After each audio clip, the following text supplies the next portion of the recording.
Endi men ham o'zimni old igrok deb hisoblamayman, lekin chista 10-sezondan boshlagan odamman. Endi uni yilga hisoblab aytadigan bo'lsam 2019-yilda o'rtalaridan sal o'tgan bo'ladi. Endi nimaga u davrlarni aytayotganim sababi o'sha paytda hammada bo'lgan voqealarni aytmoqchiman. 90% odam telefon slabi bo'lgan. 90% odam faqat kayfiyat uchun pakayfi kirgan. Bitta botda 4 kishi o'tganinglar rost, men ham shunday bo'lganman. O'yinda yarmidan bitta ikkita she'rlar chiqib ketardi, sababi megabayt tugab qolardi. Yoki uydagilar qanaqadir ish berib qolishardi, taylashardi, ketardi. U paytlarda PUBG o'ynaysan, qanaqa o'yin, internetli o'ynaysan.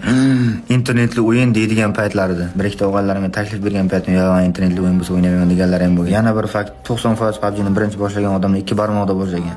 U paytlari PUBG'da qiz bola nikini ko'rsa, nikini o'sha ovozidan emas, nikini ko'rsa, voy bila qizlar 850 ta odam bir-biriga aytib 900 ta durust tashlanardi o'sha qizga. Onasini ham yaxshilab surishtirilsa, u ham populярность uchun nikini o'zgartirgan o'g'il bo'lib chiqardi. Hech esimdan chiqmaydi, bitta bot kelib oldinga tirq-tirq otsa, sheriklarimni chaqirib, o'zim chiqmasdan sheriklarimni birga otamiz, kutib o'tirganim esimda. Undan ham menga vobshe qattiq emotsiya bergan narsalar mashinada qo'yilgan qo'shiqlar bo'lardi. Bilsalar, Blackpink'da qo'shiq qo'yilgan bo'lardi. Lekin tobborda olib o'yin tugagandan keyingi lobbidagi qo'shiq voshi prosta kayf. Oldingi sezonlarni eslatadigan yana qanaqangi holatlarni bilasizlar? Kommentariyada yozib qoldiring. Mo'jid ko'payib ketsa video qilib chiqarishim mumkin.